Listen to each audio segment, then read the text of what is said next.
xibaar yu wér te wóor ca tàng-tàng ba abonnez-vous pour ngeen di mën di jot suñuy vidéo. dal leen ak jàmm seen chaîne bi di Buzz 221 HD kii di Moustapha Diakhaté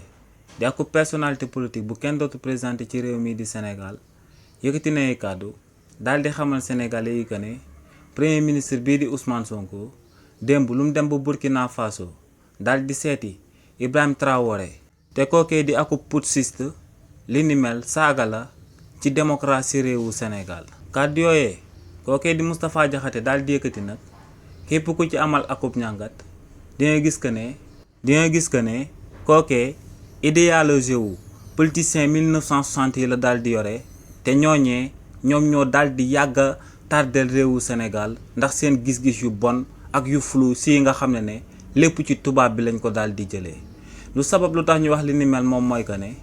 ci akub réew lu fa jiitu akub démocratie ñëpp xam nañ que ne indépendance la daal di doon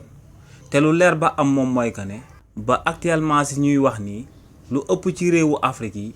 ñu ci bëri ay pseudo indépendance moo fa daal di am waaye indépendance dëggantaan amu fa. te kàddu ñu yëkkati lu koy firndeel moom mooy que ne bëri na lool ay réewu Afrique yi nga xam ne président de la république yi ñu fa daal di tabb duñ défendre mukk intérêt réew moomee daal di leen di tabb waaye ay intérêt wu réewu étranger yu mel ni que réew yu leen coloniser la ñuy taxaw di défendre. te li ni mel gis nañ ko ci président Macky Sall gis ko ci président Alassane Ouattara di président bu Côte d'Ivoire waaye tamit daal di koy gis ci Yassimbe mi nga xam ne moom mooy président ba nekk ca Togo ñooñee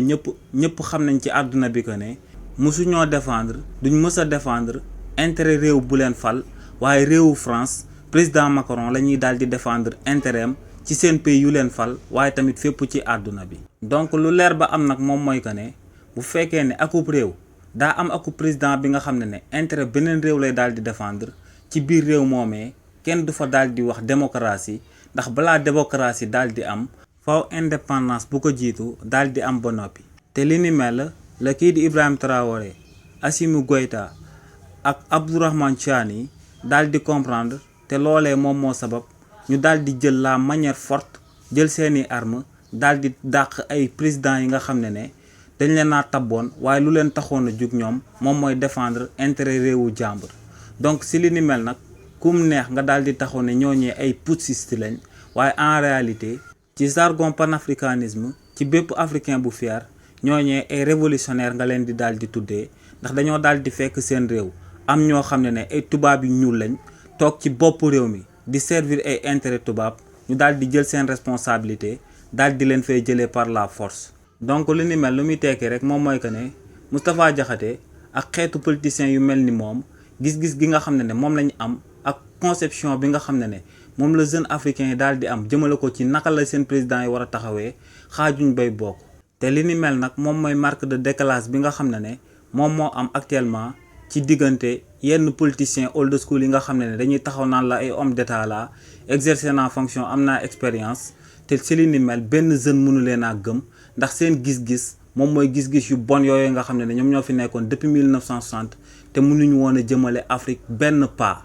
li ni mel nag la jeunes yi daal di comprendre di adopté yeneen gis-gis yi nga xam ne day adopté seen propre réalité bi nga xam ne du nekk akub xalaat bi nga xam ne ay tubaab ñoo toog daal di koy théoriser te bañ koy théoriser jëluñu woon en compte réalité africain yi. xibaar yu wér te wóor ca tàng-tàng ba abonnez-vous pour ngeen di mën di jot suñuy vidéo.